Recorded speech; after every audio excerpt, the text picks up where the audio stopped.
Bom, acadêmicos e estudantes das políticas públicas. Nós iremos falar agora sobre inovação nas políticas públicas. Fazer a discussão de inovação nas políticas públicas perfaz a discussão inicial de inovação e depois a mescla. Então, inovação é um conceito trabalhado por muitas pessoas, Peter Drucker é um dos pais da inovação, mas de uma maneira bem simples, inovar é fazer algo de uma maneira diferente que ainda não foi executada visando um melhoramento, ou no processo ou no resultado. Isso pode ser conseguido em diferentes setores, de diferentes maneiras. A indústria pode fazer processos inovadores, numa relação familiar pode haver uma inovação, nos processos de tomada de decisão. As pessoas registravam as suas propriedades num livro. Esse livro garantia a elas a construção do seu patrimônio. O livro foi substituído pela digitalização, pela esfera do certificado digital, em que o mesmo servidor, um cartorário, um tabelião, confirma a existência daquela estrutura. E talvez a inovação desse segmento seja a blockchain, seja a internet consolidando informações e deixando elas registradas ali para qualquer um ter acesso sem que possam ser modificadas. Inovar é fazer diferente. Inovação pode acontecer em diferentes setores de diferentes maneiras. A inovação na perspectiva da relação do poder público, ela em regra vai acontecer através de novos mecanismos para possibilitar uma política pública efetiva. Normalmente, a esfera pública ela tem uma certa dificuldade em construção do processo inovador porque não é ela que gerencia as estruturas da pesquisa. Para que eu consiga inovar, em regra, eu tenho que entender o que já existe, eu tenho que pesquisar aquilo que já está presente e então mudar. Não que o Estado não tenha eficiência nessa estrutura, ele só normalmente não se ocupa disso. A academia ou a indústria analisa um cenário, propõe uma mudança e o governo espera a mudança para acontecer para que então ele legisle, ele regule, ele tribute. Normalmente, então, 3 pontos sustentam a relação de inovação: as universidades, o próprio governo e a indústria, numa relação que ficou conhecida como tríplice hélice, onde essas estruturas se misturam num processo inovador. Quanto mais eu gerenciar governo, indústria e instituições de ensino superior, maior a inovação, maior a chance dessa inovação acontecer. Inovação essa que também está presa na perspectiva da política, de uma política horizontal. O Brasil ele tem uma certa dificuldade, ele é considerado um país com pouca taxa de inovação aplicada, as pessoas têm boas ideias, isso não é um elemento a ser discutido, isso é um fato, mas tem uma dificuldade muito grande em transformar esses elementos em ideias concretas para serem comercializadas, transformadas em produtos, postas no mercado. Países como os Estados Unidos, Coreia do Sul, têm uma elevada inovação dentro da indústria e uma transformação em produto. A Europa tem também uma indústria muito forte, instituições de ensino forte. O Brasil tem as instituições de ensino superior como o elemento mais forte da inovação e a indústria e o governo numa estrutura um pouco enfraquecida, num elemento enfraquecido. Isso faz com que no Brasil a gente ocupe o 12º lugar no ranking dos países com maior quantidade de artigos indexados. São mais de 57 mil artigos por ano. Em contrapartida, a quantidade de patentes no mesmo período foi de 27 mil. 27 mil patentes ano. Das quais 75% são feitas por estrangeiros, não são brasileiros que depositam as patentes. Então, o Brasil gera muito conhecimento, principalmente dentro da indústria, e de maneira muito fraca ele gera uma inovação aplicada. Tudo isso precisa mudar. Tudo isso precisa mudar em prol da política, em prol de uma política pública efetiva. Pois bem, nessas estruturas, a gente precisa entender alguns conceitos básicos. O que é propriedade intelectual? O que é empreendedorismo? Propriedade intelectual, então, é a transformação do intelecto, das ideias do intelecto, em produtos protegidos. Pode ser um livro, pode ser uma patente, pode ser um desenho industrial, pode ser um modelo de utilidade, pode ser um software. Tudo isso é uma propriedade intelectual. Se divide em algumas áreas: propriedade da indústria, dos autores e o sui generis. Aqui a gente está falando que é preciso que o governo entenda que inovar é pesquisar, e quando eu pesquiso e tenho uma ideia extremamente criativa e diferente, eu a protejo para receber exclusividade. E Pague é um exemplo muito claro disso. Investe em pesquisa para gerar novos produtos, para gerar valor agregado para o próprio governo. Mas não podemos esperar, no caso brasileiro, que o governo tome a liderança de todas essas estruturas. Ele precisará se aproximar de indústria e das instituições de ensino superior, no tripé, na tríplice hélice da inovação, gerando uma inovação aplicada. Então a gente retoma um pensamento macro de outras estruturas, de uma política horizontal que dialoga com os setores de uma determinada área, encontra um bom problema, analisa o mercado, chama uma indústria, chama uma instituição de ensino superior, gera um produto que responde àquela demanda, que depois pode ser vendido, gerar valores agregados. Eles são as possibilidades. Tudo isso também está ligado com outro elemento que é o empreendedorismo, que é esse afã de inovar, de empreender, de comercializar, se for o caso, de explorar, de todo esse fenômeno que é bastante atual, que está em voga de muitas discussões, ele casa muito bem com projeto de inovação e com propriedade intelectual. No setor público, obviamente, a gente imagina às vezes o empreendedor como um pouco afastado, porque o funcionário público tem um salário fixo, porque o gestor soluciona processos, não necessariamente é um empreendedor. Mas o empreendedorismo é muito mais um conceito abstrato que permeia todos os setores. É preciso que tenhamos ideias empreendedoras de crescimento, ainda que não seja numa perspectiva financeira, ainda que talvez nem seja numa perspectiva direta, para mudar alguns estados. O Brasil precisa disso. Esses incentivos já acontecem, vários programas empreendedores têm algum subsídio do próprio governo, mas eles precisam se ampliar como conceito. É preciso que exista toda uma governança gerencial, participativa, aplicando estruturas públicas e privadas em conjunto, em parcerias, em terceirizações, para que consigamos, como povo brasileiro, gerar respostas para os nossos problemas de maneira muito mais eficiente, inclusive a ser copiada por outros lugares. Todo esse processo ele se insere numa outra macroestrutura que está ligada à tecnologia. A tecnologia, que quer seja técnica, como forma de fazer a tecnologia, elemento, produto, bem que melhora a qualidade da vida do ser humano, ela está num processo de constante mudança.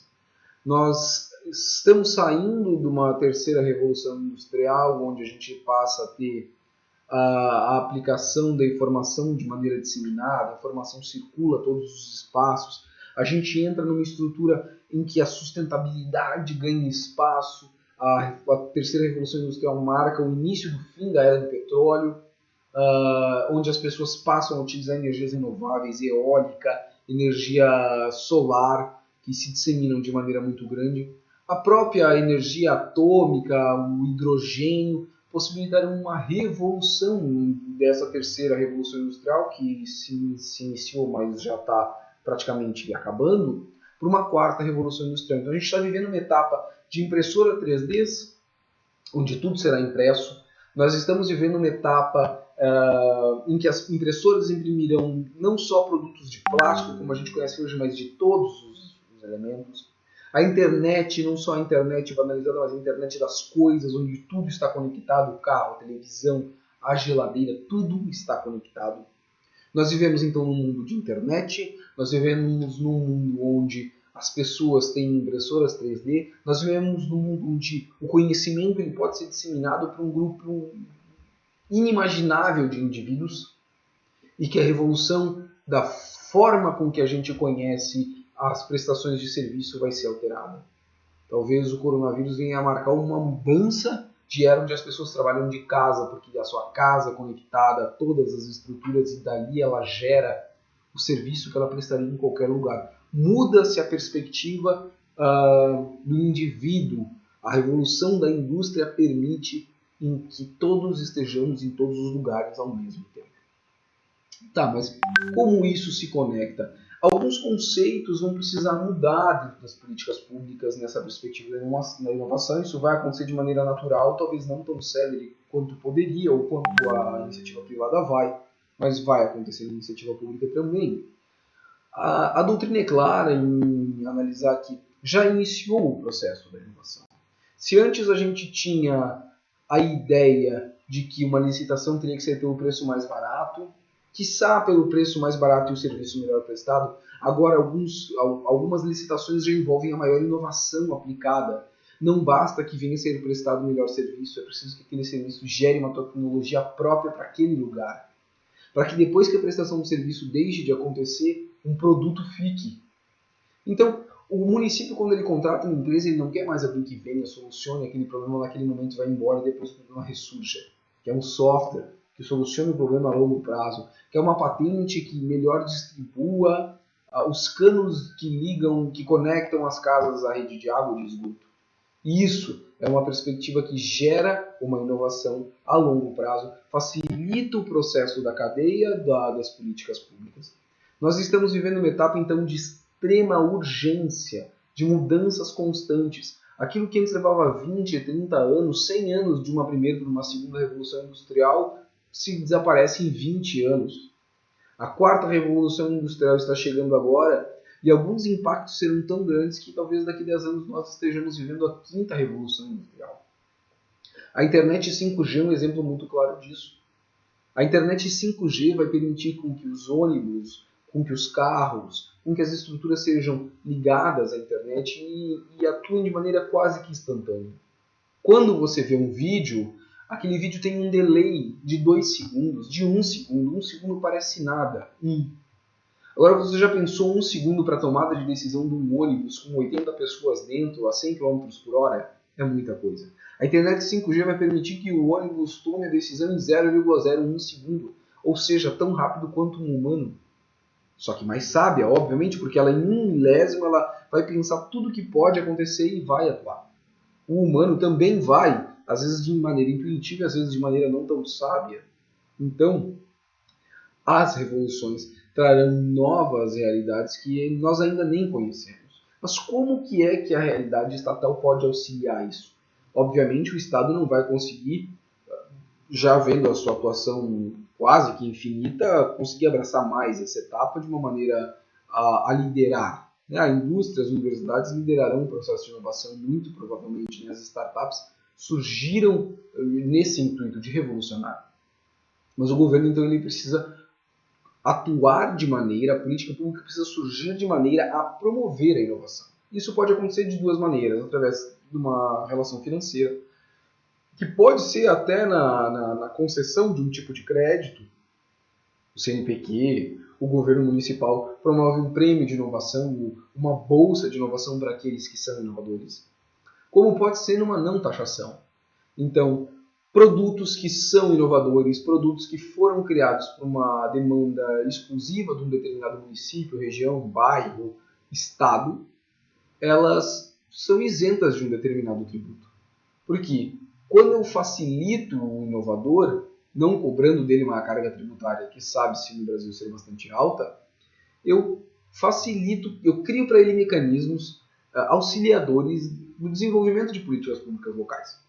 É muito evidente que um programa, um software chinês que será aplicado no Brasil, ele facilitará a vida do brasileiro. Mas ele nunca poderá ser tão eficiente quanto um software brasileiro, criado por um brasileiro, por uma realidade brasileira. Por óbvio, porque nós conhecemos o nosso próprio povo e as nossas próprias demandas. E ao isentar um tributo local, eu fomento o desenvolvimento de novos programas que melhoram cada vez mais. Além disso tudo, é preciso pensar que eu isento ou eu crio incentivos financeiros e eu crio mecanismos para a formação de humanos. A parte mais complicada de inovar é a cabeça do inovador. Se você tem um pensamento que inovar não é importante, como você vai conseguir ensinar alguém a inovar? Como que você vai entender o processo da inovação? Então, cursos de instituições inovadoras, promover discussões sobre inovação, apresentar espaços que auxiliem esse processo facilitarão a disseminação disso. Nós não precisamos que dentro da universidade nós tenhamos um núcleo de inovação se todas as pessoas são inovadoras. Dentro da universidade haverá apenas um núcleo de transformação da inovação em produtos pelo conhecimento agregado dos professores. Mas é preciso que toda essa relação ela se amplie. O Brasil está vivendo num processo de mudança. O mundo vive num processo de mudança e agora as mudanças que acontecem em um determinado lugar chegam indiscutivelmente muito rápido, quase que instantaneamente, e o Brasil não ficará de fora dessas perspectivas de alteração. É verdade que, como aquilo que é novo, é difícil de se saber como trabalhar com isso. Mas o gestor público ele precisa ter, o gestor público e a população em geral, a ciência de que muitos dos nossos problemas hoje não serão problemas amanhã, mas praticamente todos os problemas de hoje serão solucionados por alguma tecnologia. E descobrir a tecnologia e gerar a tecnologia e conseguir construir esses movimentos é inovar. É inovar. O governo pode talvez não ser líder do processo inovador, mas ele tem que fomentar uma educação que permita o inovador surgir, incentivar o processo e depois premiar aquele que inova. O Brasil é um país que está em constante, como todos os outros, mas é um país em desenvolvimento que se encontra em constante mudança. É preciso que nós tenhamos a compreensão de que outros estados, como Coreia do Sul, como a Austrália, fizeram um pesado investimento em inovação e propriedade intelectual para que agora sejam países exportadores de tecnologia. Nós, como um estado rico em capital humano e ambiental e geográfico, podemos explorar as nossas qualidades. Melhores cultivos de plantas, melhores transformações de plantas medicinais em remédios, maior estudo destas relações, compreensão sobre fenômenos, plantas, objetos naturais que só aqui existem, melhor qualidade do gado. A inovação ela pode acontecer naquilo que nós não temos hoje uma expertise muito grande, como uma nanotecnologia robótica, como em algo que é de extrema relevância para o Brasil, em placas solares ou plantio de arroz. É preciso que os governos entendam que a discussão sobre essa temática ela passará por dentro de todas as demais. Ela não passa apartada. Ela não pode vir de fora e ingressar, senão nós estaremos sempre à esteira de outros lugares que investem em inovação, que geram e que para cá enviam seus refúgios. Ou que para cá vendem e enriquecem na perspectiva de terem um dia se empenhado em inovar. É preciso que a inovação feita pelas políticas públicas brasileiras elas contaminem a todos os setores, se aproveitando de algo que o Brasil já tem muito forte, que é essa construção universitária de pesquisa.